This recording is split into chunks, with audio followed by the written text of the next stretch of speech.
We are live in YouTube now.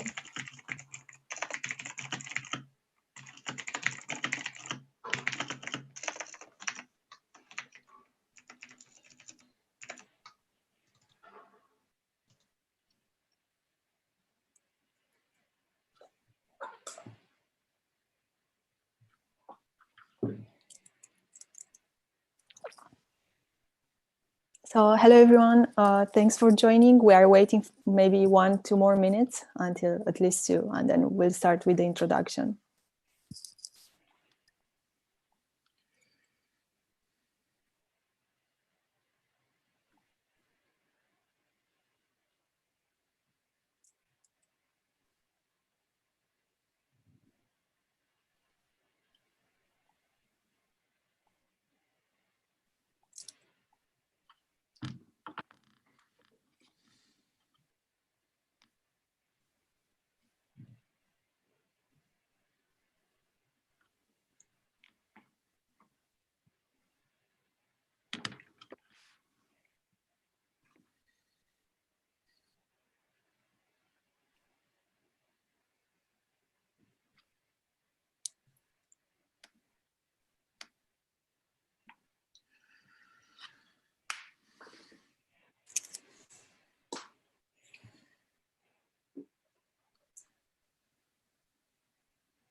Yeah, so maybe we should start.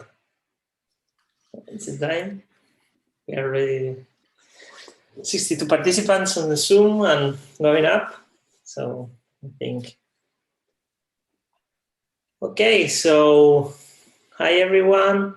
Welcome to NLP4MusA, the first workshop on natural language processing for music and audio. This has been organized by people that came from these logos that you see here, from SiriusXM Pandora, from Deezer, from ICE in Japan, from Spotify, and from Cardiff University. And yeah, let's start.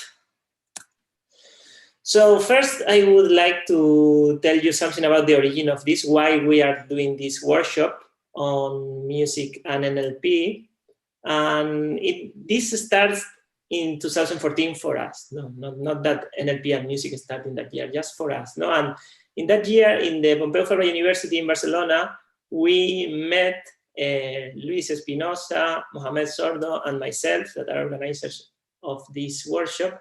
We started a collaboration between the music technology group and the NLP group to do a paper. That was this paper, a knowledge-driven approach for music recommendation. That was a paper, really, as you see in the abstract, very related to music and NLP. That was something that we were excited about. But we submitted to ISMIR, but it was rejected. And this is something that we have continued working on this field. We have submitted this other place, was accepted, whatever. We did a project with music and NLP. So we have tried to submit a lot of papers in this topic, no? And we have found that it's sometimes very difficult to publish something that is in between two research fields. Because from one field, you can get a review that say, oh, this should be relevant to the other, and the other, the same thing. So sometimes it's difficult, and because of that, we wanted to do this workshop. So to give the opportunity to people to find a place to publish this kind of research. And yeah, that's it. And even this workshop was rejected in the ACL call last year. So it's very hard to people in NLP to think that music is an interesting topic, and sometimes it's hard for MIR people also to think that working with text is interesting for MIR. So yeah, let's see. So we did a tutorial in 2016 in ISMIR, the same team more or less.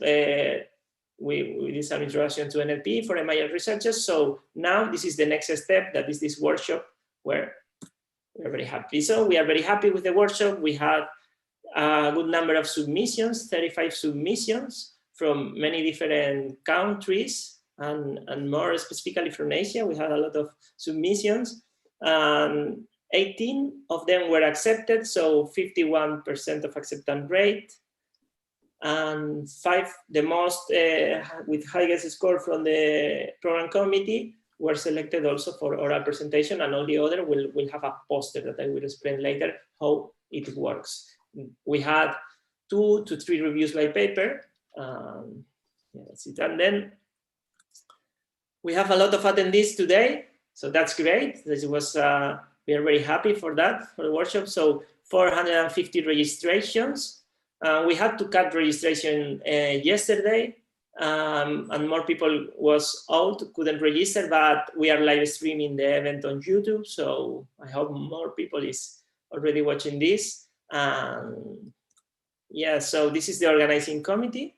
Is myself, Sergio Oramas from Pandora. We have Elena Epure from Deezer, Kento Watanabe from IST, Mohamed Sordo from Pandora, Luis Espinosa Anke from Cardiff University, Royce Jones from Spotify, and Massimo Quadrana from Pandora. And they are here. They will be chairing the different sessions. Thank you very much for all the team that made this workshop happen, because everyone has done a great job. And also great thanks to the program committee that have helped us to review the papers. There are a lot of researchers there that already have done some work in NLP and music, and we try to gather them together all in this program committee. And thank you very much to all. Also, we will have then 2 keynotes. So we are very happy to have here Colin Raffel, that will be right now in some minutes to give the keynote, and also later we will have ISMIR from Harvard that will give another keynote, so very interesting. Also, we have several invited industry talks. We will have one industry talk by Sonos, another by Deezer, another by Pandora in the first session. A lot of conversational systems work, I see in the titles, multilingualism. Then we have a second session later where we have Amazon Music, Bose, and Spotify. And we will have, again, more voice-related research and podcasts. So we have a bunch of different topics related to music and NLP in this workshop. We will have also these 17 posters at the end, because there was one withdrawal, and 5 oral presentations. The posters will be on Slack, and the videos, the poster, and the papers are available in the website, the NLP4MusA website, so anyone can see, watch the videos, and then go to the Slack channels to talk with the presenters of the posters. So this is the schedule. Quickly going, 10 minutes of overview, then start with a keynote, first keynote, then right after the oral session with 2 papers that will be presented there, and then we go to the poster session. We stop this Zoom link and go to the poster session that will happen on Slack. So each poster has a channel, and you can go to the channels and enter the video call inside the channel and talk to the authors of the poster. You can check the videos and the abstract and the posters on the website, and then talk to them. Then after 1 hour and a half, we will have the first industry session that will last for 1 hour. And then we have a break, 30 minutes, and go back with the second keynote. And right after the second keynote, we will have the second oral session with 3 papers. And then we will have the second poster session that, again, we will go to Slack and talk with the other authors for the second session of posters, 1 hour and a half. And finally, we go back to do the industry session, second industry session in Zoom. So this is the schedule that starts now and will run like that. And then in 12 hours, we will do this again, but we will live stream all this, except for the poster sessions that will be, the authors will be there also in the second iteration to answer the questions and talk to the people. So this, you can see here the schedule that is on the website, that we will do everything 2 times. Okay, so the Zoom meetings, like this, we will post the links on the Slack channel, the NLP4MusA What's On Now, and you can make your questions to the presenters in the chat. You can write in the Zoom chat, and then the chair will read some questions that you post on the chat to the presenters. We are recording this and we are live streaming, so if you don't want to have your face appearing at any moment, you can hide your camera. That's it. So there are a number of Slack channels for you. There are the general channels like NLP4MusA General, NLP4MusA Announce Official, or What's On Now, where we are going to announce things, or you can even post. Then there are some discussion channels for follow-up discussion for every one of the presentation that there is. There is one channel per presentation. And also there are the poster channels, where every author has a channel where you can go to these live videos, or also to do questions in text. And we also have created some thematic channels to foster discussion. If you want to discuss, we just created a couple of them, so you can go there and just write if you want to discuss in the topics. There are lyrics, podcasts, conversational systems, and then the help desk channel, where you can go if you have any question, and there will be people there helping to make this to any doubt you have. So just finally, thank you very much to the ISMIR organization that really helped us to make this workshop happen, and they have helped a lot, especially Finn and Emily that have done a lot of work to make this happen in Slack and Zoom, and also to all the speakers and the authors and the sponsors and the participants.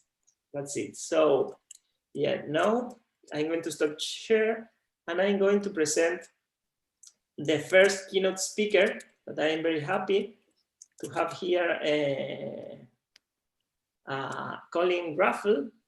Let me stop my screen. Okay, Colin Raffel. That I remember first time I met Colin was in ISMIR, Malaga, 2015, and he was finishing his PhD, and I was there starting my PhD basically, and he was going to do an internship at Google, or he already did that, and I remember he won the best student paper award with his work on MIDI to audio alignment. So it was very promising career, and we have seen that he really has succeeded after that. And so he is really an ISMIR person. So he was always in ISMIR. And he was one of the pioneers of using deep learning in MIR, of using attention, of using metric learning in MIR.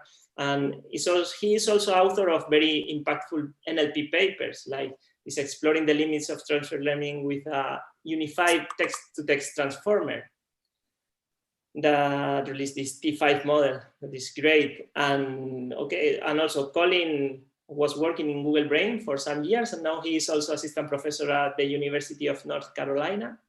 And his current work is focused on learning from limited labels, including semi-supervised, unsupervised, and transfer learning, exploring the limits of these techniques using transformers in natural language processing. So thank you very much, Colin, for being here, and it's all yours. Great. Can everyone hear me and see my screen? Are we good to go?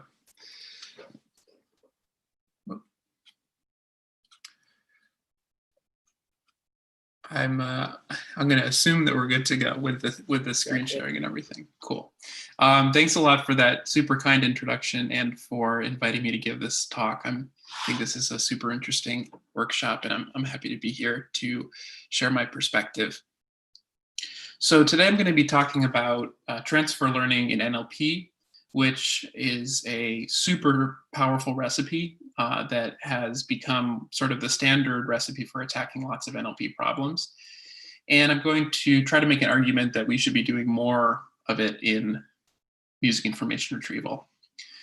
So I'll try to sort of answer these questions throughout this talk. So first I'll kind of describe what I mean when I talk about transfer learning, and in doing and try to convince you why it's such a useful paradigm. And I will kind of give an overview of the field of transfer learning in NLP through this big empirical study that we did last year that culminated in this model that Sergio mentioned called T5. And then I'll try to give some ideas as to how we can apply some of these concepts from NLP to problems in MIR, and discuss a couple of papers that have already done this. So what do I mean when I say transfer learning in NLP? So the way that this is typically done nowadays is that we go out and we collect a big unlabeled text corpus. So just lots of unstructured text, maybe scraped from the internet or Wikipedia. And we come up with a self-supervised or unsupervised objective. And the goal here is to come up with a task that we can train the model to perform that doesn't require any human labeling. So one of the most common ways to do this is shown here on the left, where we take this chunk of text and we randomly remove words. So that's what all those little blanks are. And then we just train the model to fill in those words. And so you can imagine that in order to do this effectively, the model needs to know maybe some things about what different words mean. It needs to know syntax a little bit. Maybe it starts to know some things about world knowledge. And overall, we just want to sort of imbue the model with useful skills that might be helpful in downstream tasks.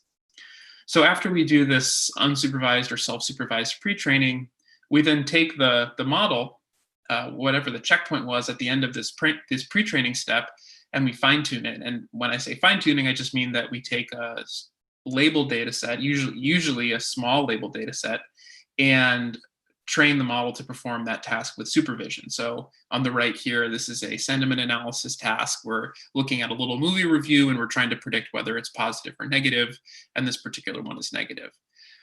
And one of the reasons that this is so powerful is that the unsupervised pre-training can really alleviate the need for labeled data in the fine-tuning step. So most people in the world don't have huge labeled data sets, and certainly in MIR, we're kind of in the scarce label regime a lot of the time. So this pre-training step can be a very powerful way of making it so that the model needs fewer labels. So to give a little more sort of empirical motivation as to why this is important, here's the plot over time of the scores attained on this benchmark called SQUAD, which is a reading comprehension task, where basically the model is provided with a paragraph and then a question about the paragraph, and it has to extract the answer from the paragraph. So we call it reading comprehension. And you can see, as with most benchmarks, the scores kind of go up over time. But the sort of remarkable thing about this plot is that everything kind of on the left here under this left bracket was not using transfer learning in the sense that I just described, where you pre-train the whole model and then fine-tune the whole model. They may have been using other forms of kind of transfer learning that are a little simpler and don't train the whole model, like word vectors, but they weren't using the recipe that I just described. And these points on the right are kind of some of the more recent methods that are using this particular transfer learning recipe. And you can see there's a huge jump when we went from not using this form of transfer learning to what we're currently doing today. And as with many things in machine learning, when something starts to work, people get really excited about it and they try to push it as far as they can. And so this sort of happened in the transfer learning field. So, back in 2013, the Word2Vec came out. Word vectors were a very popular paradigm for learning from unlabeled data in natural language processing. And then in 2015, there was this paper called Semi-Supervised Sequence Learning that proposed the recipe that I described earlier, but it didn't really catch on for various reasons. And then in 2017, there was this interesting paper that, at least for me, motivated why this paradigm might be interesting, which was the unsupervised sentiment neuron paper, where it was shown that if you train a model without supervision, it can learn concepts that are useful on its own. Like, for example, there will be a certain activation in one of your layers that will encode the sentiment of the text, even though you've never trained the model to do sentiment analysis explicitly. So that's kind of what I mean earlier when I was saying that you hope that the pre-training gives the model useful skills that will be used in downstream tasks. And then in 2018, there were 4 or so pretty impactful papers that kind of made subsequent dramatic improvements on this approach. The first being the ULM fit paper, the Universal Language Model fine-tuning paper, and then the ELMO approach for contextualized word embeddings. Then there was GPT-1, which was sort of the first GPT that was designed just for transfer learning. And then at the end of 2018, there was this very impactful paper I'm sure many or most of you have heard of, called BERT, which kind of developed a particular model architecture and self-supervised pre-training objective that just worked surprisingly well. And that kind of led to a ton of excitement and a ton of applications and a ton of papers in 2019. So there's just an incredible number of papers proposing new architectures, new pre-training objectives to try to make transfer learning work as well as possible. And one of the tough things is when there's all this excitement, there's lots of papers happening at the same time. They maybe aren't using the same experimental methodology, and it can become hard to keep track of sort of what works and what doesn't. And so last year, kind of towards the beginning of the year, we sort of said, we should just write a paper where we don't propose anything new. We just take all the stuff that people are doing and try them all out in exactly the same framework, the same experimental setting, and figure out what actually works and doesn't work, what's helpful and what's not helpful. And so in doing so, we kind of ended up doing what I would call an empirical survey of the field. So not just a literature review, but a survey where you actually run experiments. And that's what I'll talk about now. And the convenient thing is it gives a nice introduction to kind of the different methodology that people are using, I should say. So in order to carry this set of experiments out, we introduced this model and kind of this paradigm that we call the text-to-text transfer transformer, which has a lot of alliteration and gives us the acronym T5. And the basic idea behind this framework is that we treat every NLP problem that's based on text as a text-to-text problem. So where the model takes text as input and produces a sequence of characters or sequence of words as output. So for machine translation, this is not too surprising. We might feed in an English sentence and we train the model to predict the German sentence, for example. And one thing you'll notice about the slide is that we're actually telling the model what we want it to do. And that's because we're eventually going to be training this model to be a multitask model, so it can do multiple tasks at once. And when you train a multitask model, you need to tell the model what you want it to do. And so our way of doing that is just by prepending some text here. So we tell the model, translate English to German, that is good. And we train it to predict das ist gut. So that's probably not that surprising. It gets a little more unusual when we do things like text classification. So for example, for the COLA task, this is the corpus of linguistic acceptability, where basically you're trying to train the model to determine if a sentence is linguistically valid. So it's grammatically correct, it's using words appropriately. And in this case, we feed in the sentence, but then we actually train the model to predict the text corresponding to the label. So we're actually just predicting the semantic meaning of the label. Usually we just predict class IDs, right? Like we say, we ahead of time, we define the class ID 0 as cat, class ID 1 is dog, and so on. But here we're actually just training the model to output the actual label text. Okay, so that's a little more unusual. It gets even weirder if we do things like regression tasks. So in a regression task, we're trying to predict a continuous value. And for STSB, the goal is to predict a value that kind of corresponds to how similar two sentences are. And in the text-to-text format, we actually just kind of cast the floating point value to string and predict the string. So we literally predict the text 3:8. And as we'll see later, this works remarkably well. There are many, many problems we can cast in this format. Another example that's a little more natural is abstractive summarization. So, you feed in a news article and you train the model to predict a summary. And so just to reiterate, the nice thing about this, about casting all these problems as text-to-text problems, is that we could use exactly the same model, exactly the same training procedure, training objective, hyperparameters, etc., for any text-based natural language processing task. And so that allows us to take all of these ideas that I mentioned earlier and apply them in exactly the same experimental setting. So we don't have to worry about confounding factors like, oh, maybe this pre-training method only works with this model, for example, or we need to change the learning rate to get this pre-training method to work, and so on. And it also provides a very convenient API, because as long as your task is a text task, then our model is applicable to you, and you don't need to tune any hyperparameters to do fine tuning. It just kind of works out of the box because everything is using the same exact objective. Okay, so I said this was a transformer model. Again, I assume many or most of you are familiar with the transformer, but I'll just mention it here. This is a neural network architecture that includes many cascaded layers of what we call self-attention. And self-attention is a useful mechanism that basically allows the output at a given sequence position to depend on all of the inputs. And so that gives it a path length of 1 between every sequence element and really helps bridge long-term dependencies. And I won't describe the transformer much in this talk because, it's not really an innovation of our work, and, the paper's been out for a couple of years. But I will just say there are some very excellent tutorials online to understand what the transformer is, including the one linked at the bottom of the screen here. So, and I should say that the underlying model that we use is basically just a vanilla standard encoder-decoder transformer, exactly as it was originally proposed in the paper, Attention is All You Need. So there's not a lot that we did to change the model.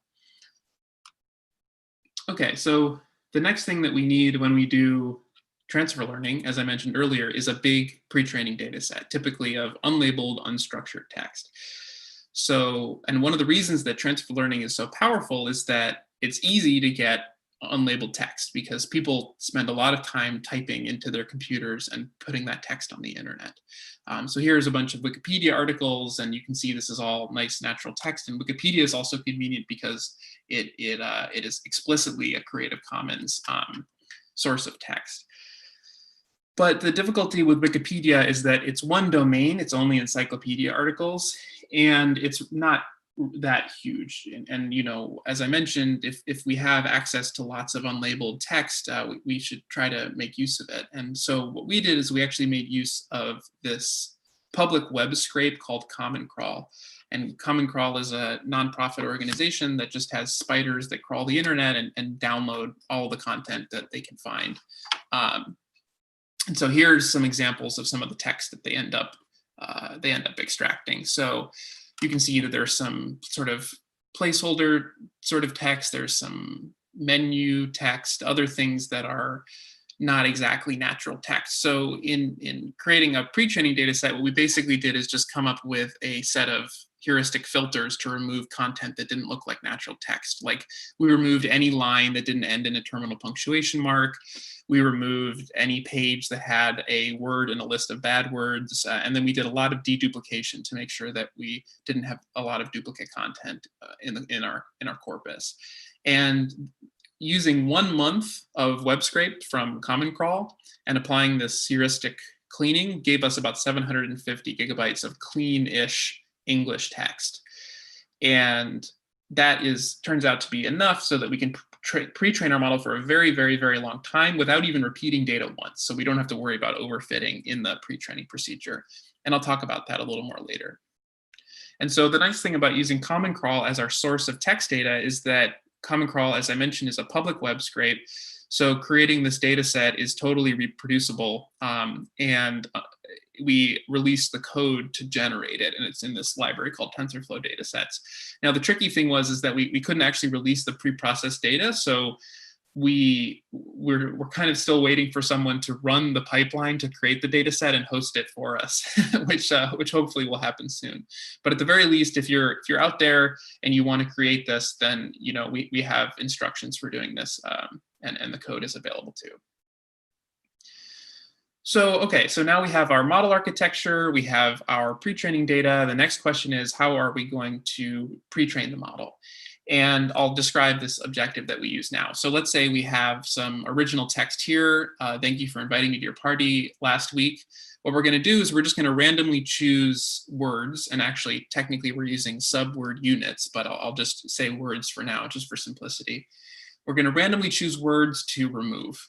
And if we ever choose words that appear next to each other, we're going to replace them with a single mask token. So if we, by chance, if we sample a couple of subsequent words, then they're all going to get grouped together into a single mask token. And we replace these missing words or these missing word spans with mask tokens. Here it's shown as X and Y. And that's the input to our model.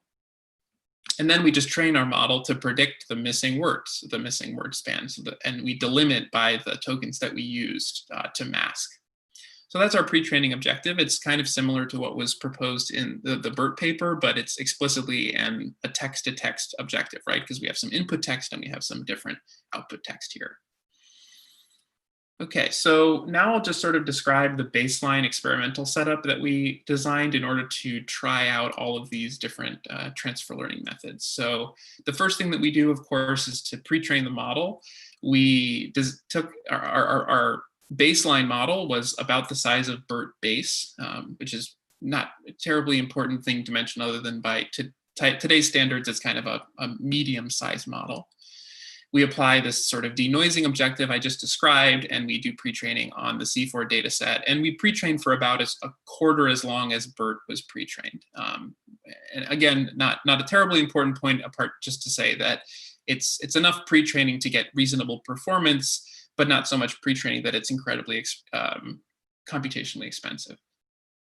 So after we pre-train our model, we then fine-tune it on a bunch of different downstream tasks because we really want to know how well these different techniques work on a diverse set of NLP tasks.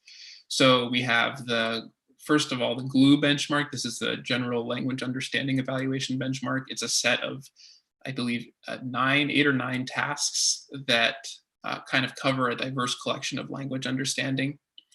And then we have the CNN Daily Mail Abstractive News Summarization task, the SQUAD question answering task I mentioned earlier, Super GLUE, which was designed to be kind of an extra hard version of GLUE, and finally 3 translation tasks, 3 machine translation tasks, translating from English to German, French, and Romanian.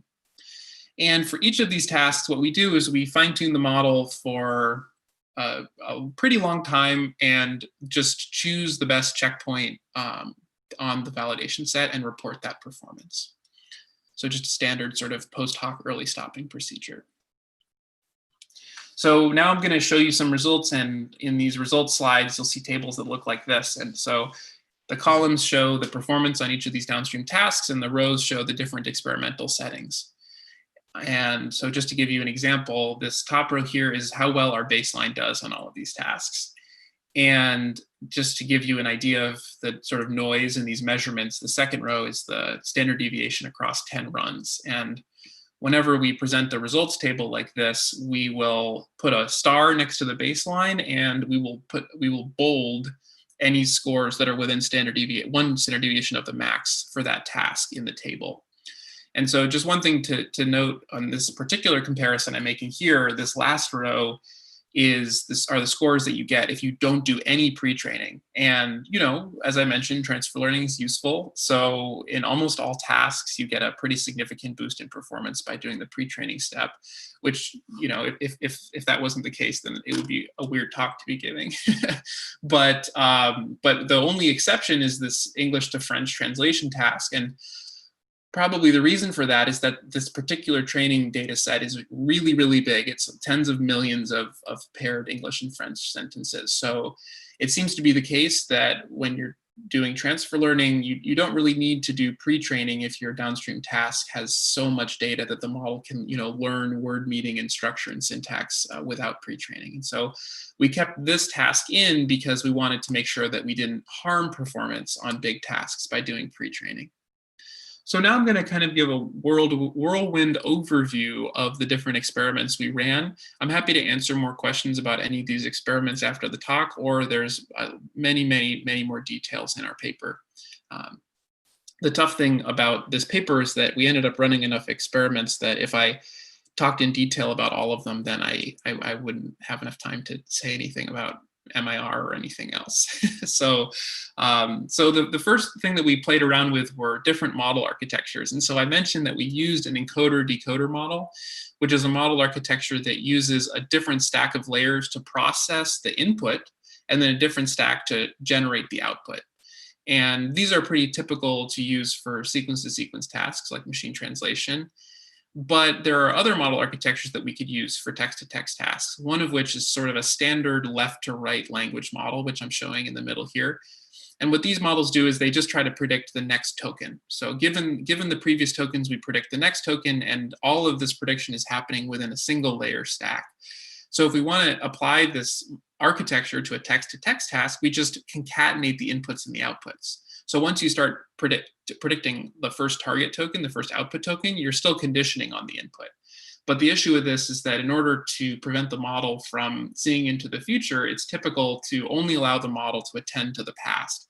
And that makes the representations potentially kind of weak for the input region, where you actually assume that you know it all ahead of time. And so a small modification you can make here is to actually give the model full visibility to the input text when it's processing it. And then once you start predicting the targets, you force it to have this sort of causal masking structure.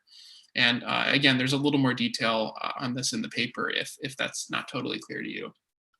Okay, so when we experimented with these different model architectures, one thing you might notice is that it might be a little hard to compare the number of parameters in each of these approaches, because the encoder-decoder model has 2-layer stacks, whereas the latter two only have 1. So we played with a couple of different variants to try to make it a little more fair. So if we just do a standard encoder-decoder model that has twice as many parameters as a single stack language model, we get this performance shown on the top, and that's our baseline model. But to make it a little more fair, we could also try sharing the parameters in the encoder and the decoder. So we have 2-layer stacks, but we basically copy the parameters between the two. And that surprisingly does nearly as well. And then on the last 2 rows here, you can see that if you use a single stack model, it works a bit worse and quite a lot worse if you use a causal masking pattern. And this was well known at the time. And the hypothesis is that it's because you end up getting weaker representations of your input. So the encoder-decoder seems to be a good choice, at least for our format. So then the next question is what should we do for our pre-training objective? I sort of described this masking objective earlier, but there's lots of other options we could use. One is to just do a left to right language modeling objective. So we're always just trying to predict whatever word comes next. Another high level different objective would be, let's say we just take our text, we shuffle it, and then we train the model to deshuffle it. And it turns out that the BERT style objective that people typically call masked language modeling or denoising objectives works best. So then the question is, how should we remove text from the input that we want to predict in the output? Should we mask independently? Should we remove spans, intentionally remove spans of text? Should we just drop tokens completely? And it turns out that it works best to do something slightly different than we did in our baseline, which is to explicitly say, I'm going to randomly choose spans of text and remove them completely. And this was an approach that was advocated by a paper called Span BERT. Okay, so if we're going to replace spans, we need to decide how often we're going to remove a span. So that's sort of our corruption rate. And finally, what the average span length should be. And to not get into details too much, it turns out that using a corruption rate of about 15% and using an average span length of 3 worked quite well in all of our downstream tasks. So as I've mentioned a number of times now, another important consideration is the pre-training data set. We designed this data set called C4 that is just sort of a diverse collection of lots of natural text on the internet. But there are many other options we could have used. One is to remove all of the filtering steps that we used in C4. So not trying to find lines that end in terminal punctuation marks, not doing deduplication. And if we don't do any of that cleaning, we actually end up with quite a lot more text, so about 10 times more text. But as you can see here, it actually hurts your performance quite a bit. And that's probably because this text is pretty noisy. A lot of it is menu text and sort of gibberish. And so training the model on that sort of data, I think, tends to hurt it for the downstream tasks. So in the next 4 pre-training data sets we considered kind of do additional filtering, either to focus on a specific domain, like for example, news on the 3rd row, or to only try to find especially high quality text, which is on the 4th row. So this web text-like data set mimics what was done for the GPT models from OpenAI, where you only retain a web page if it was linked from Reddit with a certain number of upvotes. So ostensibly, if a page was posted on Reddit and got a certain number of upvotes, then it's a reasonable page of natural English text. And finally, we can consider pre-training only on Wikipedia, or Wikipedia and this corpus of novels called the Toronto Books Corpus. So you can actually see that you can get wins by doing this additional filtering. So for example, if you look on the 3rd row under superglue, you can see the score is about 1 point higher, which is not a meaningful difference for superglue. And the reason for that is that if you pre-train on real news, you do much better on this task called record, which is a reading comprehension task on news data. So if you, and we saw this effect in a number of cases where if you pre-train on data that's in the same domain as your fine-tuning task, like news data, for example, or Wikipedia articles or novels, then you see a big boost in performance on downstream tasks in the same domain. But the tricky thing is that if you do this in-domain filtering, you lose a ton of data. So these more domain-specific and more heavily filtered data sets are an order of magnitude smaller than C4. So then the natural question is, does it hurt you to use a smaller data set? And so we ran an experiment, sort of a synthetic experiment to test this, where we basically took C4 and we artificially made it smaller so that it was repeated a certain number of times over the course of pre-training. So as I mentioned before, C4 is so big that when we pre-train on it, we don't repeat any data. But you could imagine that it was smaller so that we end up repeating it, let's say 64 times or 256 times over the course of pre-training. And then the question is, does the model start to overfit to the pre-training data? And if so, does that hurt us on downstream tasks? And the answer is that it does seem like you start to see overfitting after you repeat the data set about 100 times in our setting.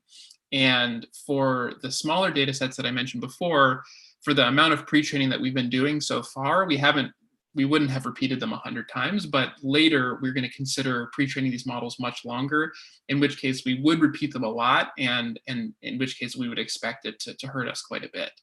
So that's kind of an argument for using this big diverse data set instead of the domain-specific ones. So the next set of experiments we ran, we're trying to figure out if it was possible to train the model to do many tasks at once.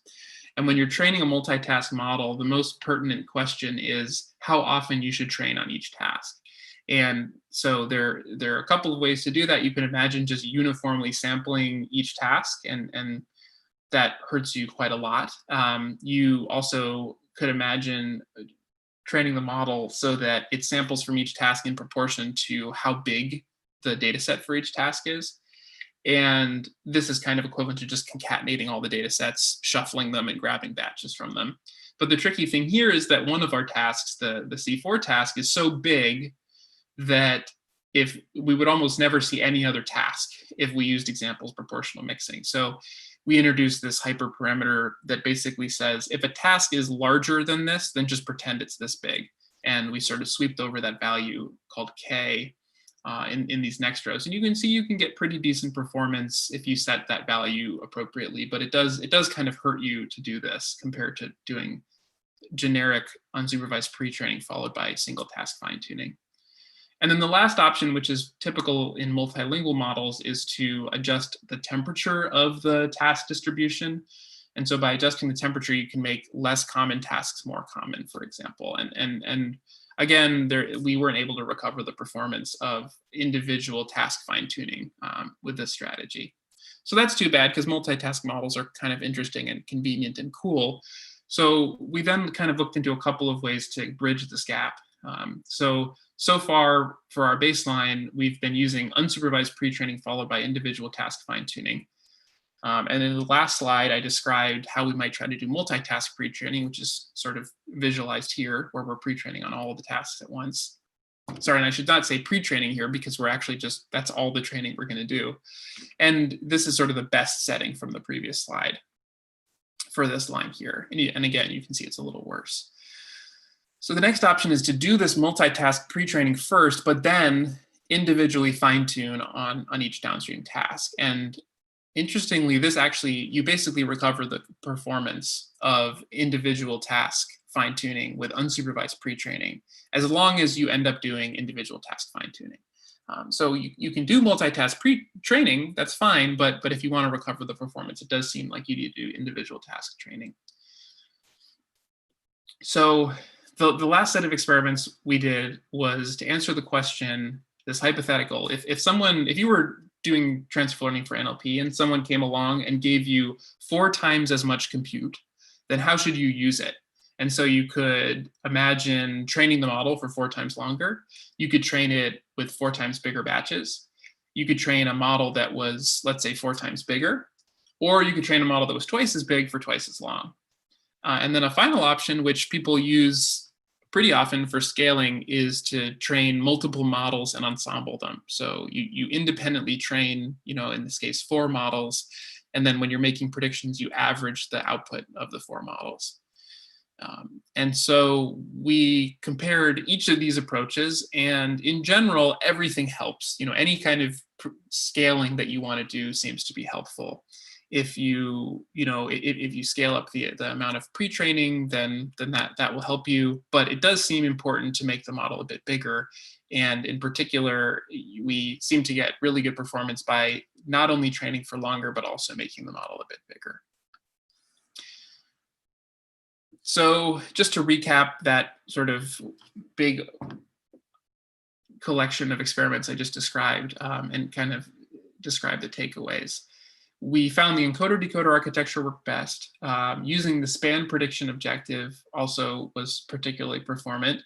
We decided that we were going to use our big diverse C4 data set because we didn't want to repeat any data, and it's kind of not domain specific.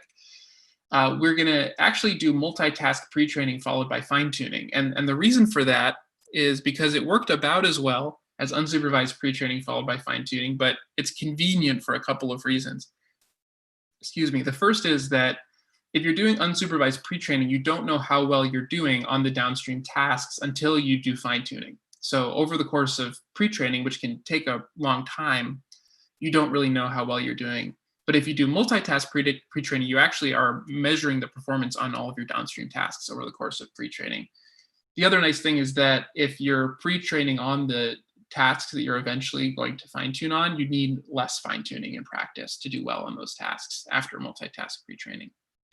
And then the final thing that we'll do, of course, is to just train bigger models for longer. And specifically, here are the model variants that we trained. This base model is kind of the size that we've been using so far, but we also considered scaling the model up by a factor of 4, and then 4 again, and then 4 again, until we ended up with a model with 11 billion parameters. And then we also considered one model that was about 4 times smaller. And for all of these models, we're actually going to pre-train for 32 times longer.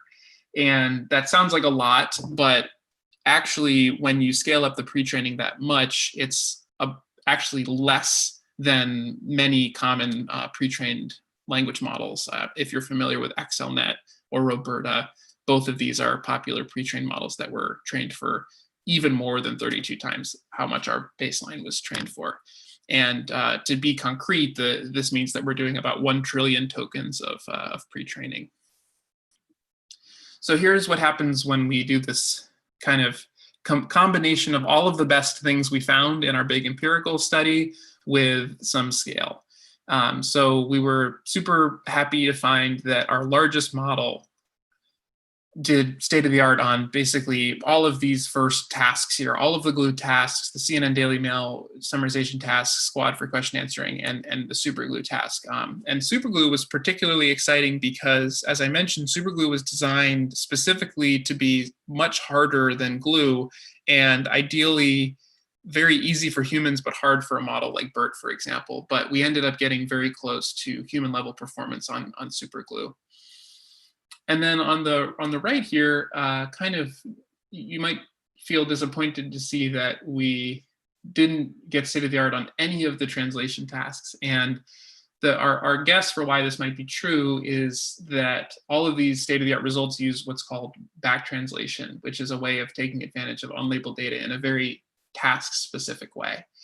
And we didn't do that. We only did English language pre-training. And it seems like English language pre-training is probably worse as a way of taking advantage of unlabeled data compared to back translation for machine translation tasks. So as I mentioned before, all of the code for all of these experiments is released. It's in this library called the T5 library. And the checkpoints for these models that I just described, the small to the biggest model, are all available online.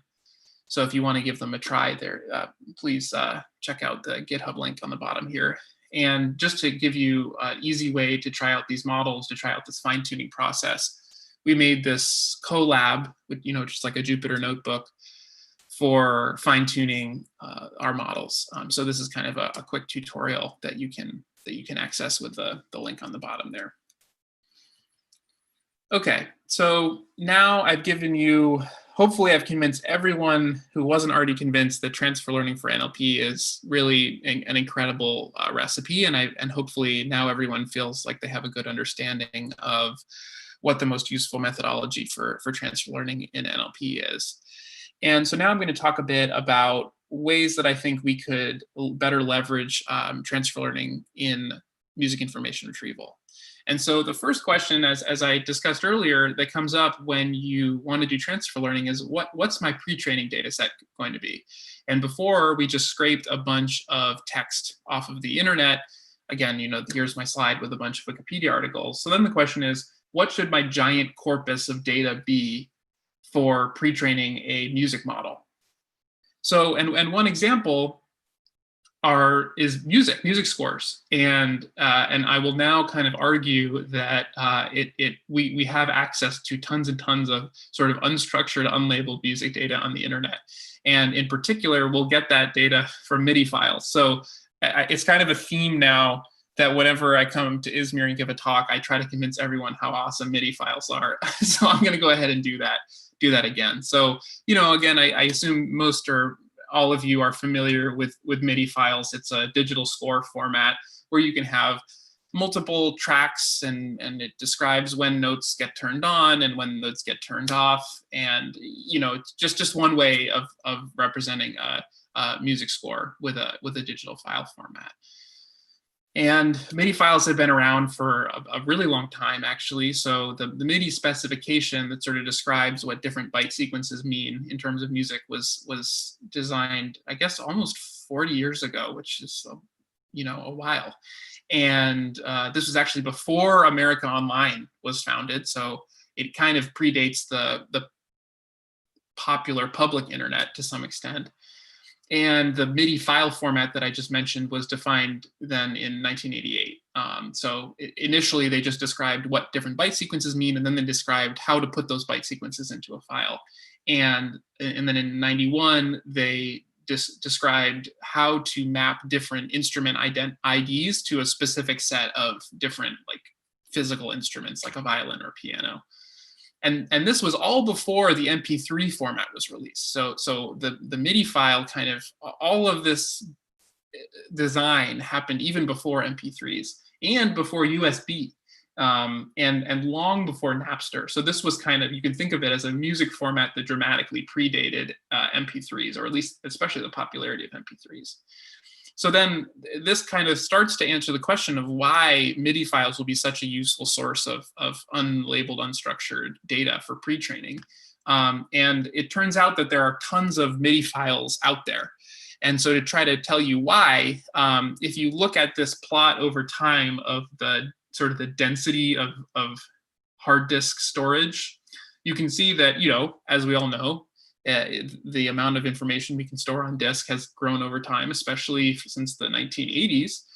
But when MIDI files were introduced, especially before MP3s or when MP3s were around, it was much easier to store lots of music on your hard drive in a MIDI format than it was in an MP3 format, because they're, let's say 2 or 3 orders of magnitude smaller. It's a much more compact way of describing musical information than a perceptual audio codec like an MP3.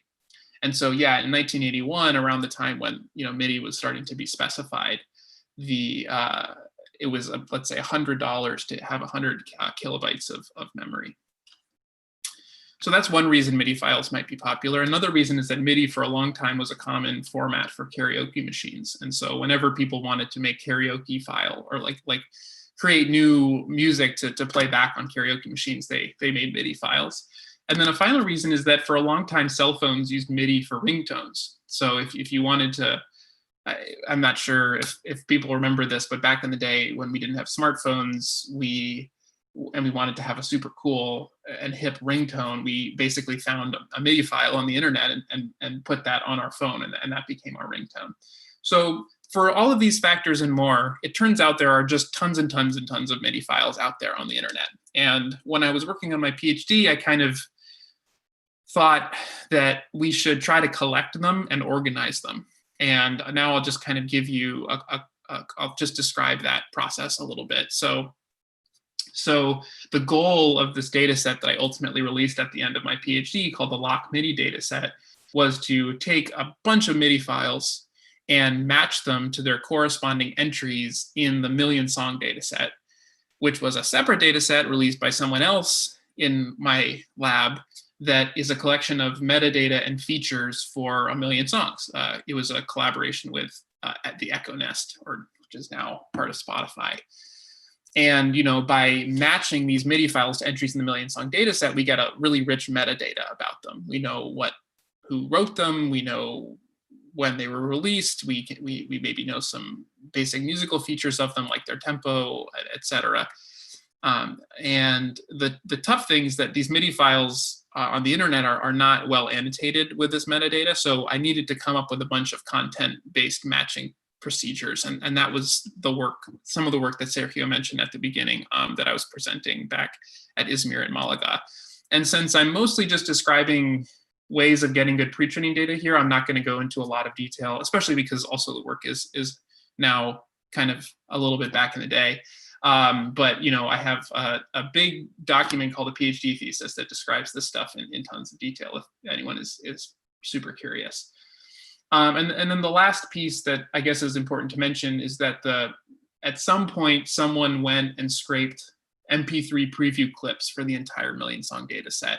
And if you know the right people, you can get access to this. I actually no longer have access to this MP3 collection. I used to say that people could email me, but the server where all of that was at Columbia, where I did my PhD, and it has been unplugged because Dan doesn't work there anymore. But I know there are people out there who have these MP3 files.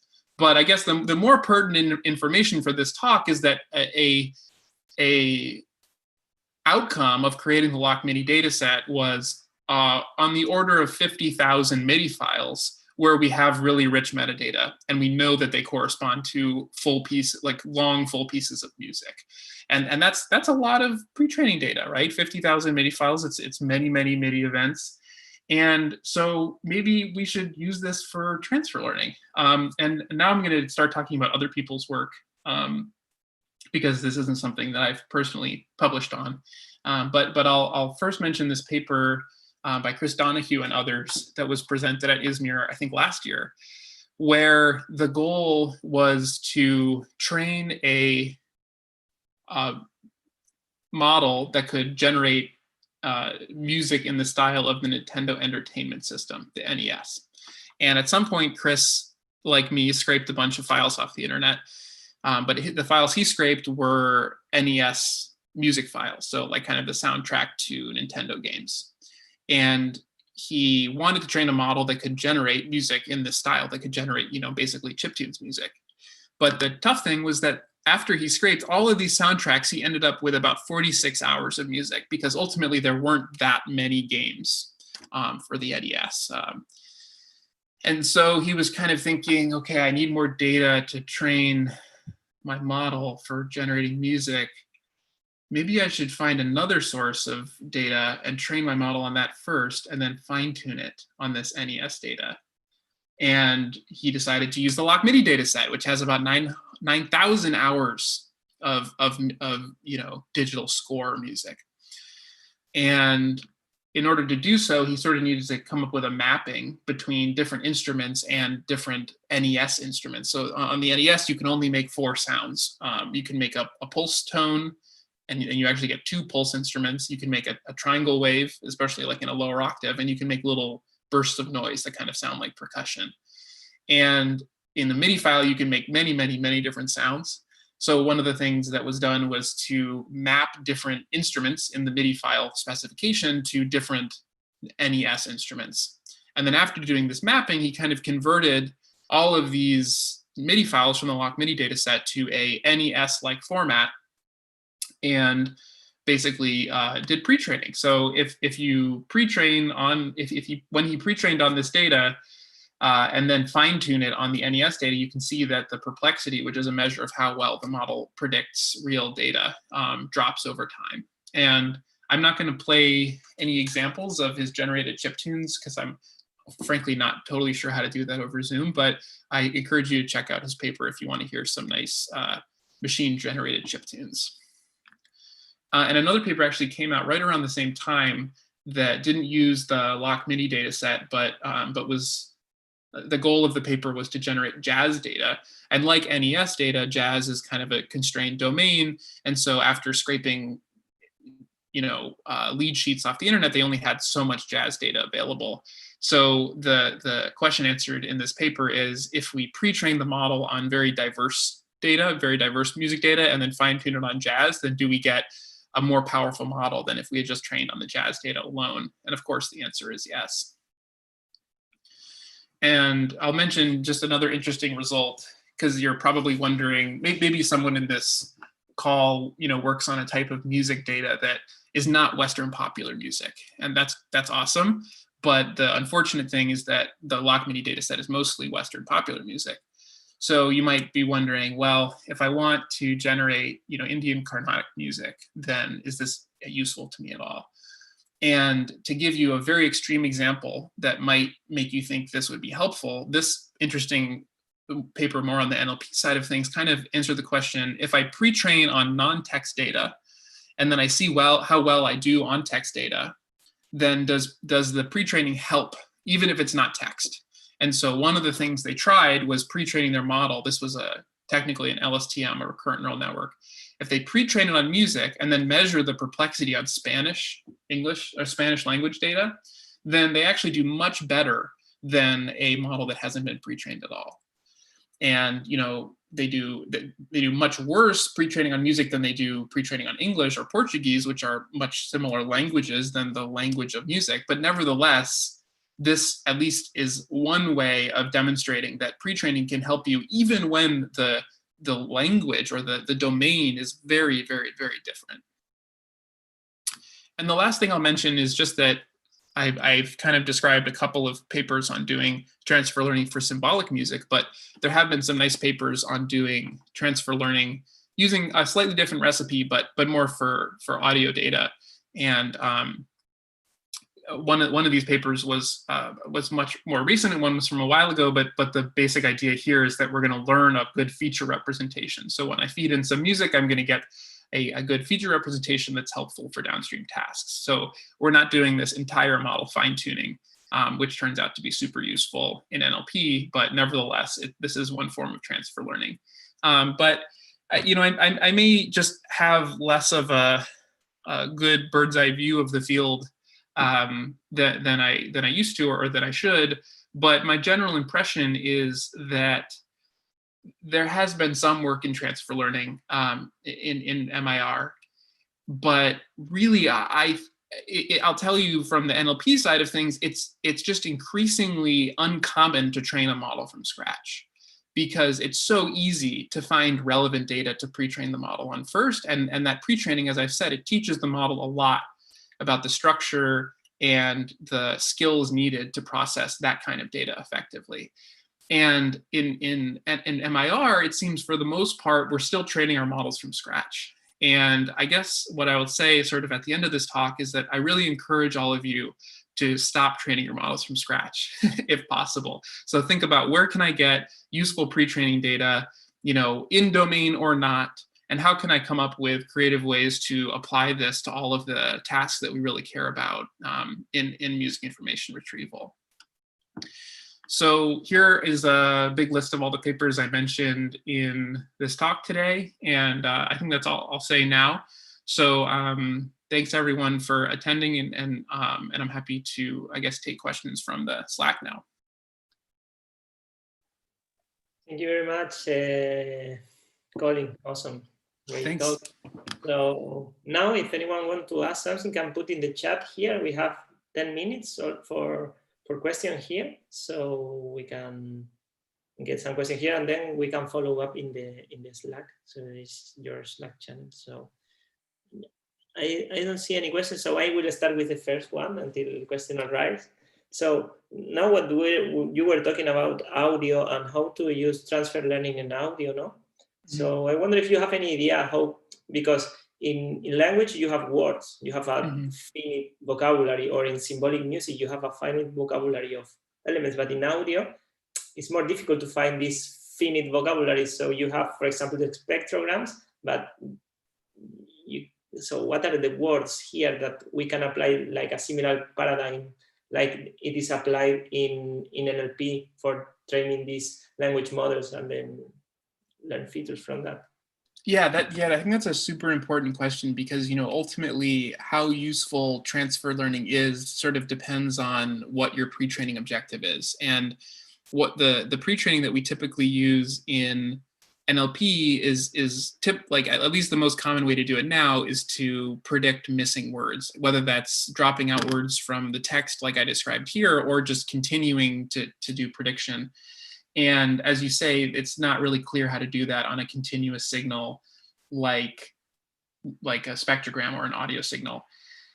On the other hand, transfer learning is also super popular in computer vision. I haven't done a whole lot of work in computer vision, but I can just mention that the kind of most fruitful recipe that people are using now doesn't try to predict missing words or missing parts of the input. Instead, they kind of design domain-specific data augmentation. So ways of taking an example like an image and modifying it so that the semantics haven't changed. So, you know, this is like cropping an image, changing the colors, histogram, etc. And if you take an input and you modify it in such a way that the semantics haven't changed, then you want to train the model so that it represents those two inputs similarly, and it represents two different inputs quite differently. And so the way that you might apply something like this to music is, you know, we actually have some nice libraries for doing data augmentation in music, like, for example, stretching the audio out, applying filtering, noise, etc. And you might imagine that by training a model to map differently augmented versions of the same song close together and map different songs far apart, you might get good results. This is what people call contrastive representation learning. And I should say that if someone has written a paper on contrastive representation learning for music audio, then I apologize for not mentioning it here. But I think I would say that, you know, I kind of described one method of pre-training, but there are other creative ways and effective ways to do pre-training in other domains that could be more promising for music signals. Okay, thank you very much. Very nice answer. So I have some questions here now. So I was very impressed by the results you obtained on the superglue dataset. I was wondering how well the model did on the Winograd schema challenge. Yeah, I love this question because the Winograd schema challenge was, I think, it may still be my favorite benchmark. So for people who aren't familiar, the goal of this benchmark is to disambiguate pronouns. So if I say like John was mad at Jim because he owed him money, like, who does he refer to? Like, we probably know that, right? Like, if John owes Jim money, then I'm not gonna be able to do this in my head, but the point is that we know that someone might be mad at someone else if they're owed money. And in order for a model to be able to do that, they need to have some form of common sense reasoning. So, and the reason I love this is because when you start working on this task, it makes you realize how often people use ambiguous pronouns in their natural language, and it's super irritating. Anyways, to answer the question, there's two variants of the Winograd task, one in Glue and one in Superglue. On Glue, I think we were the first model to basically get human performance on the WNLI benchmark.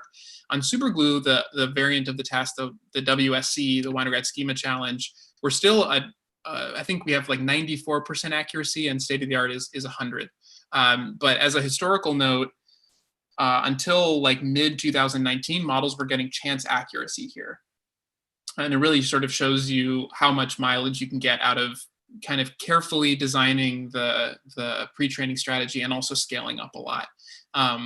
Just as an aside, and I realize I'm answering this question in a very roundabout way, but when you scale models up, there's certain abilities, there's sort of like a phase change that seems to happen on certain tasks. So for example, if you have a modestly sized model, it doesn't seem to be able to do well on WNLI or WSC. the Winograd tasks. But once the model gets to be a certain size or has been trained for long enough, there's sort of this phase change where all of a sudden it figures out how to do the task. And I don't have any rigorous notion of why that's true, but it seems like we were able to push past that phase change and do super well on WSC. But there's still headroom there. You know, we took it from, you know, like 80 to 95, but we're not at 100% accuracy yet.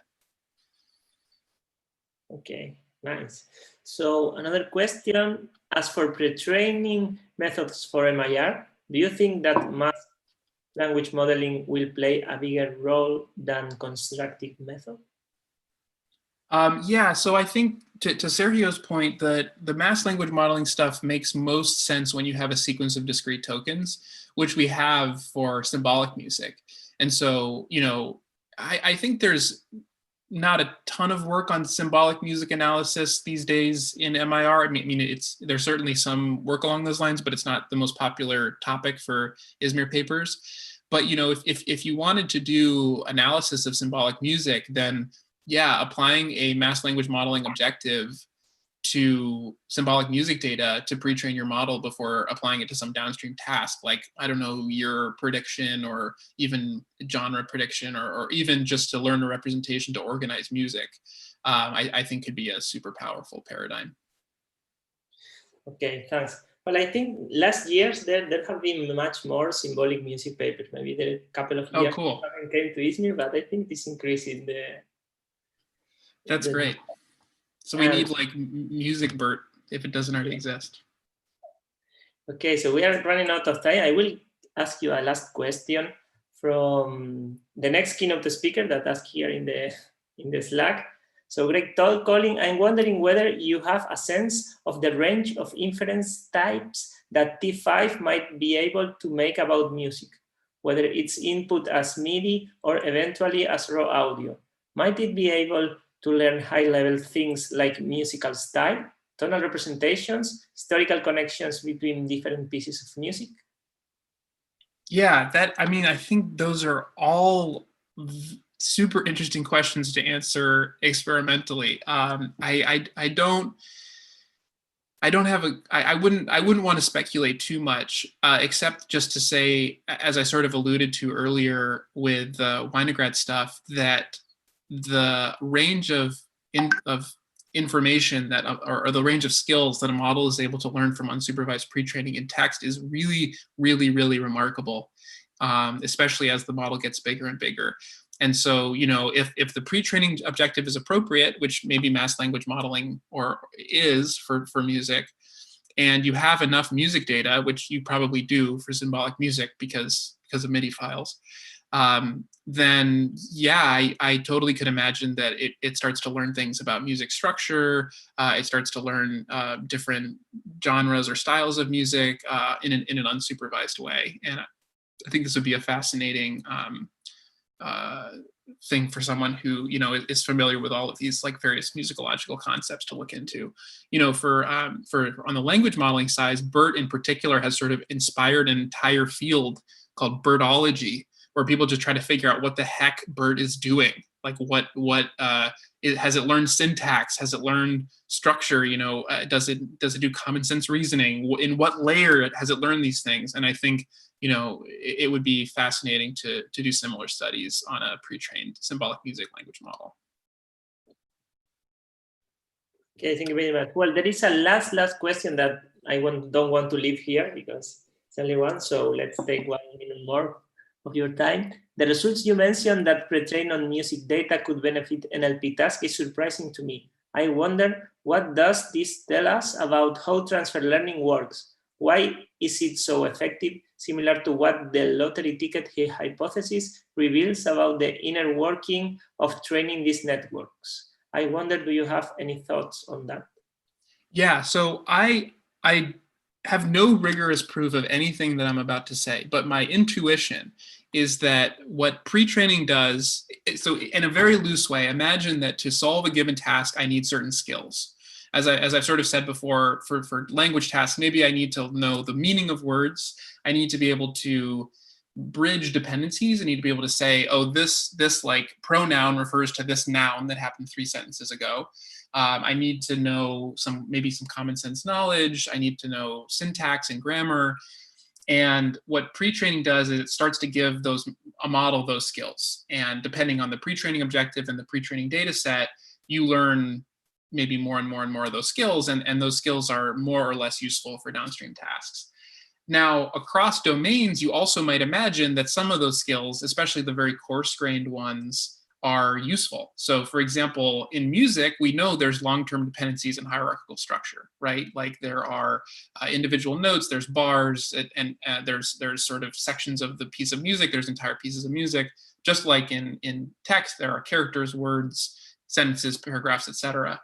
And so being able to represent hierarchical structure and bridge long-term dependencies is sort of a coarse-grained skill that might be useful both for language data and for music data. And so my guess would be that you're basically teaching the model how to do these kind of very basic skills that are useful across domains. But of course, I wouldn't imagine that like common sense reasoning is particularly useful if learned on language data and applied to music, but who knows? Okay, Colin, so thank you very much for this awesome keynote and the question answering. There are more questions arising, but I think we can follow up in the Slack. So there is a Slack channel for this keynote called N4M Keynote 1 Colin.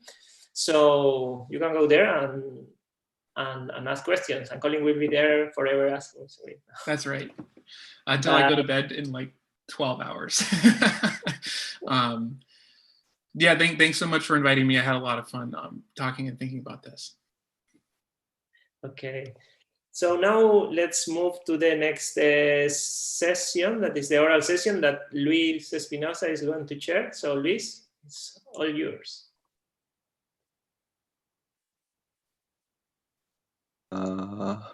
Hello. Okay. Well, that was really a great talk. I enjoyed it a lot. Okay, so it's we're about to start our first oral session, and our first paper is discovering music relations with sequential attention, and it's going to be presented by Junjian Yang by the Music X Lab from NYU Shanghai. Yeah, the floor is yours. Okay, thank you. So I will try to share my screen.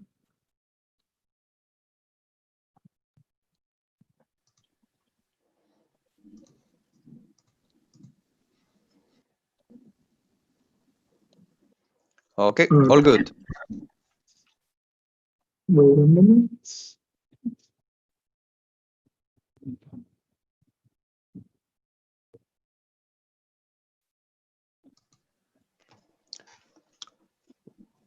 Okay, I think we are good.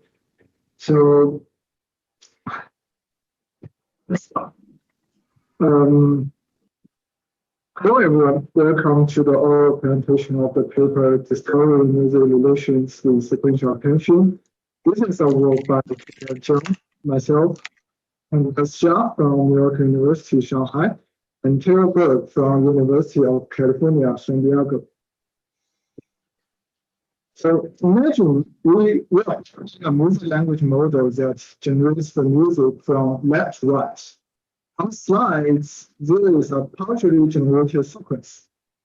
In this case, what do we expect the model to generate next? If humans are asked to make a prediction, an important clue would be the similarity between these two parts. In these two parts, every node goes down a certain interval. Therefore, it is reasonable to guess that the token to predict will also follow the serial pattern, that is from G to E. And yes, we got it right.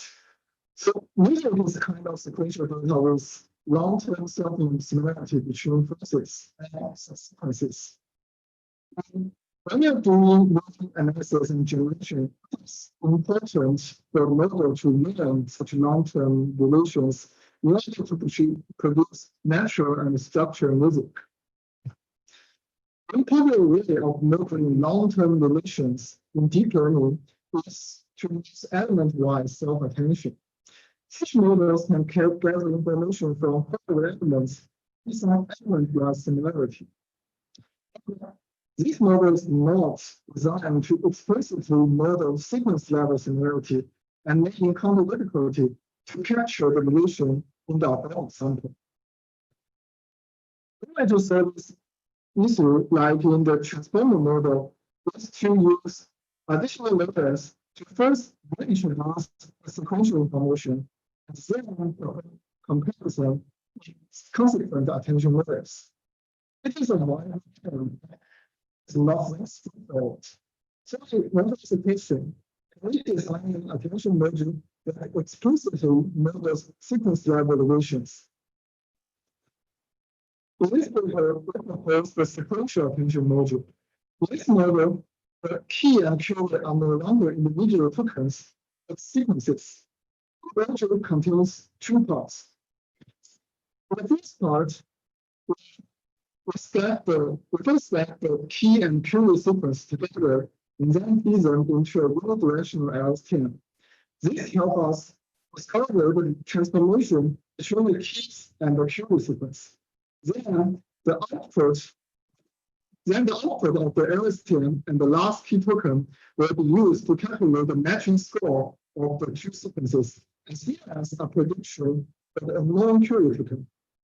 If the key and the keyword sequence are highly related, the module will give a key matching score and try to apply the same transformation to the last key token to predict the last remaining keyword token. We can use this module in an attentive language model to predict the next token of a partial sequence. We will regard the sequence as the keyword strings and the substrings as the key sequence. The linearist matching score is used as the attention race, since a higher score indicates a more important relation between the key and the keyword sequence. The aggregated prediction of weighted average layer to produce the final prediction of the next token. In terms of conditional sequence generation, we propose a conditional version of the sequential attention module.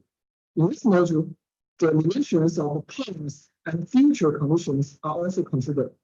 The intuition is that if we know the core sequence and we want to generate a new sequence given the code, then the code progression is similar in two parts in a music, then it might also be similar in these two parts. So the self-similarity of codes with the code condition is also important, and it is considered in this model. We should experiments that the model outperforms a three-layer transformer model with relative personal encoding in the next token prediction task. In conditional sequential attention module, we also perform that generation experiment to capture similarity in both the sample sequence and the condition sequence. Yeah, sorry to interrupt very quickly. Apparently the sound quality is not great. So we were wondering in the chat if it's possible for you maybe to try another mic if that's available. If not, just go ahead as it is. Although the quality is not great. Okay, let's try it. Yeah.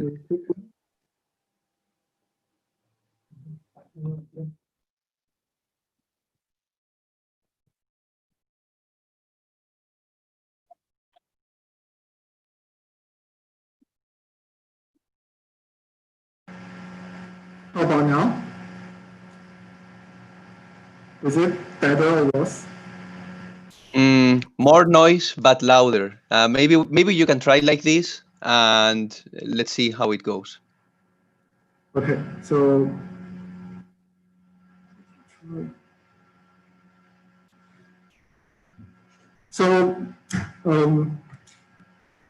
let's start with this page. So we showed the experiments that the model outperforms a three-layer transformer model with relative personal encoding in the next token prediction task.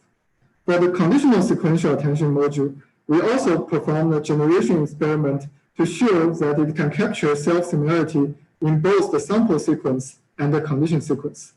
So in this demo, we are generating a 16-bar sum given the whole core condition and the first 8-bar melody as condition. The model is asked to generate the next 8-bar melody. And here's the result.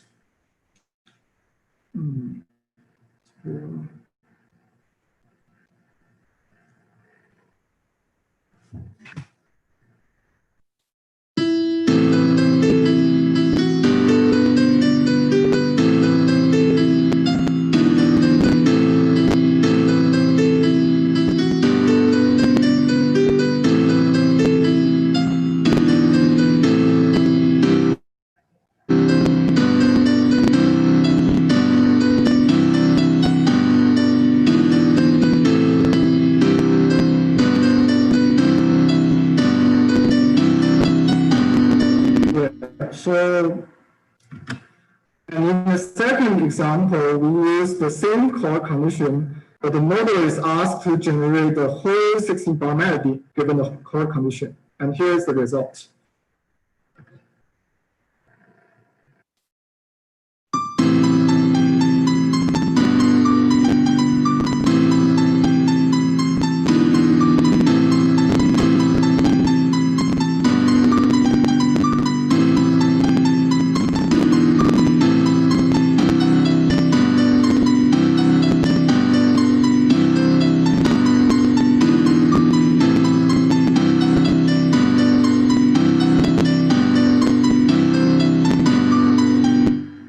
So we can see that the model is able to produce repetition as well as variations according to the given condition. And one limitation of a module is that it can only capture music relations between sequences that align in a token-wise manner. This is not true for music relations involving retrogrades and speed changes. Therefore, a new design of the module is required to capture them. For future work, we are currently doing more comparative experiments. We are also trying to apply the model in other tasks. One example is the automatic music accompaniment task, where we want to generate the accompaniment given a melody line. We found that the conditional sequential attention module is good at generating consistent texture and chords, and we got some very interesting results in early experiments. So be sure to check our poster for more examples and details about the paper and the code repository if you are interested in the codes and data sets we use. And thank you very much. Thank you. Yeah, I'm sorry about the audio quality, so is that okay? Yeah. That's fine. Well, thanks a lot. This was a really interesting piece of work. It's a shame that the audio quality was a bit off. I think we might have time for one very quick question to be taken here over Zoom. And if not, of course, we can continue the conversation on the Slack channel. So I'll just wait for a bit, see if there's any activity on the chat.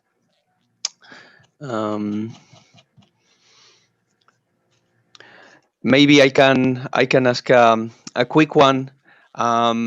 So I was interested in the token prediction experiments, no? The two data sets. I don't have an MIR background, but it seems to me that the Nottingham and the POP datasets, maybe they are quite close to each other in terms of the type of music, the range of music they cover. So how would this? Do you have an intuition of how this model would do in music genres that may be a bit more unpredictable and which are not covered in the datasets where you report the results in the paper? That's a very good question. So, so my answer is that this is a concern to the model because because for different kind of music genre, it may contain some music relations that we cannot deal with. For example, in classical music, there are some music relations with speed change, and we cannot really capture them with a token-wise alignment. But in pop music or in the Boolean data set is a set of folk songs that with regular beats, this model kind of works fine. And we believe that for different kinds of music, maybe we need different kinds of inductive bias to better fit them, especially for like classical music or something like that. Right. Okay. That's great. So that's going to be it for this poster. So I'm going to ask the next presenter, I think Kento, to come on stage, virtual stage. And yeah, thank you, Jan, for the presentation.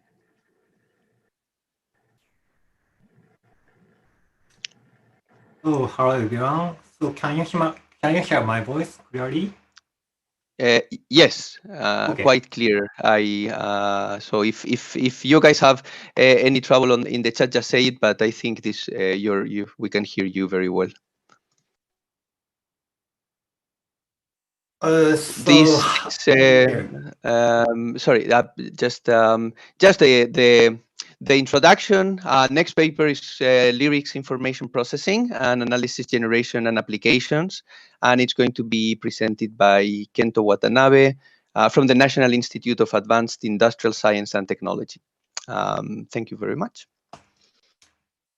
Okay, so hi everyone. So I'm Kento Watanabe, and my research interest is lyrics text. So today we propose lyrics information processing as a new research field. So first, we explain the background of lyrics and information technology. So since lyrics text is one of key factors that makes listeners feel songs are attractive. So the MIR and NLP communities have independently studied lyrics text. The MIR community has already focused on lyrics, but not as much as studies that have focused on musical audio signals and musical scores. In the NLP community, there have not been much studies focusing on lyrics text, and most NLP methods assume prose text, not lyrics text. So we propose lyrics information processing as a new research field. So LIP shares some core technologies with NLP and MIR, and the development of LIP could contribute to the both communities. The first one is academic contributions. The nature of lyrics such as style, structure, and semantics could be investigated by analyzing and generating lyrics text data. The second one is industrial contributions. So LIP could open up practical applications are useful for listeners and creators, such as classification, exploration, and writing support for lyrics text. So we give an overview of LIP by categorizing lyrics-related studies into three main approaches, that are lyrics analysis and lyrics generation and lyrics-centered applications. And we discuss their importance, current approaches, and limitations. But because of time restraints, we introduce only some studies today. So the first topic is about lyrics analysis. So because lyrics have unique linguistic properties, so NLP technologies for prose text are not always effective enough to analyze lyrics text. So previous studies tackled lyric structure analysis, such as rhyme scheme identification, lyric segmentation, and verse bridge chorus labeling. So today we would like to introduce lyrics segmentation. The lyrics segmentation is the task of estimating the boundary between paragraph sheets from lyrics without blank lines. But why is this task important? In fact, paragraphs are usually separated by a blank line, but in some lyrics, they are not. So some studies tackle this task, but what is the key idea for estimating paragraph boundaries? So the key idea is that lyrics have a paragraph by paragraph repetitive structure. To capture this structure, the self-similarity matrix, which is often used in music structure analysis in the MIR community, can be applied to lyrics text.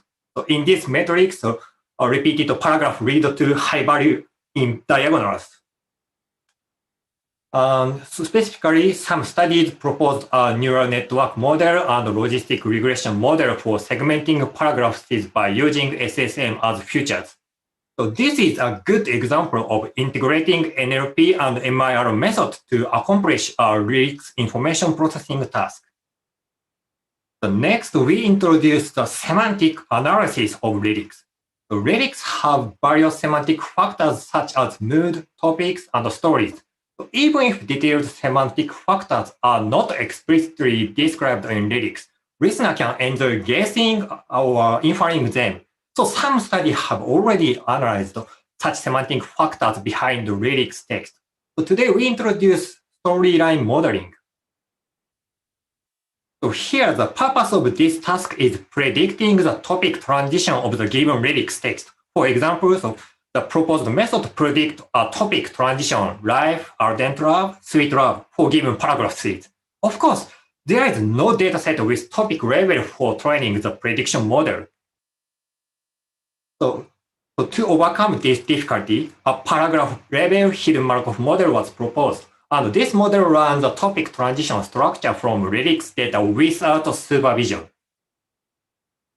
And this is an example of the trained HMM transition. In this figure, nodes are topics and arrows are transition probability, and the words are emitted from each topic. So we found that topic transition, life, feeling, love is trained without supervision. And the last topic, love, tend to shift to the first topic, life. So this indicates that the model captures the repetitive structure, ABC, ABC. So of course, the other interesting storylines have been trained, but we will skip today. And so by the way, so lyrics structure and semantic analysis have been studied, and other research using these analysis results, automatic lyrics generation has been studied. Recently, natural language generation technology have been improved in performance by DNN. However, generating lyrics has technical difficulty caused by lyrics-specific musical constraints. So this time, we will introduce automatic generation of structure of lyrics. And most lyrics generation system can generate only one paragraph of lyrics. So this is because the language model for lyrics did not explicitly capture the consistency of topic and relationship between paragraphs. So this task generated lyrics having the storyline by using the paragraph level hidden Markov model. So this study has made it possible to generate lyrics that are almost consistent in topic, but it is still difficult to generate lyrics that are consistent in meaning. And next, we introduce writing support system with automatic lyrics generation. So it is not easy for novices to write lyrics by thinking of appropriate words and phrases while considering various constraints, such as rhyme scheme, melody, structure, and semantic. So support system generate candidate word sequences that satisfy various constraints. So this interface Releases was developed based on this concept. The Releases consist of two panels, and the user can set the parameter of music structure, such as the number of paragraphs and the number of lines. And the user can also set the number of syllables in each line that correspond to melody notes. For example, 1 2 1 1 1 or 2 2 1 1 1 and so on. And next, the user set a topic for each paragraph, such as sweet love topic and scene topic. And the user can choose the topic for each paragraph from the predefined set of topics. And the system automatically generates lyrics that contain these words as much as possible. Here, large words are often generated. So next, the user pushes the generation button. Then system generates the candidate of lyrics that satisfy the inputted syllables and topics. As shown in the result, system generates lyrics that satisfy the topic. For example, the lyrics contain the word love and promise when topic is sweet love. And moreover, user can change the generated lyrics into other candidates. So, and the user can directly edit the lyrics using the keyboard and revise the generated lyrics. Yes, and by setting the parameters and selecting candidates repeatedly, the trial and error manner is possible. So in summary, we briefly introduce a part of lyrics information processing. Of course, there are many NLP studies that we couldn't introduce today, but we introduce other studies in our poster, so please read them. So let's work on lyrics information processing. So NLP shares aspect of lyrics text, musical audio, and singing voice. So there are many unsolved problems. For example, lyrics translation is a difficult task because language translation and melody structure must be considered in this task. And cross-modal application has a lot of potential, such as lyrics and dance motion, and lyrics and video, and so on. And NLP could be related to various technologies. So NLP, MIR, ML, HCI, visualization, signal processing, linguistics, and musicology. So we expect research on lyrics information processing to progress in coming year from a diverse viewpoint by attracting more attention due to its importance and potential. So if you have some questions, please come to our poster in Slack channel. So thank you for listening to my presentation.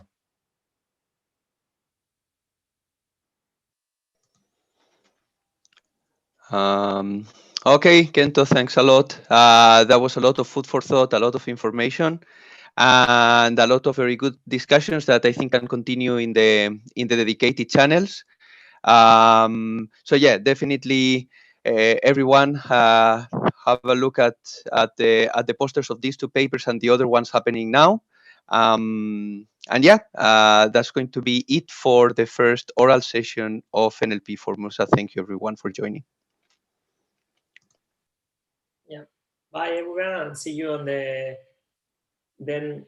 industry session that will be in 1 hour and a half later here in Zoom. We will post the link and see you in the Slack now for the posters.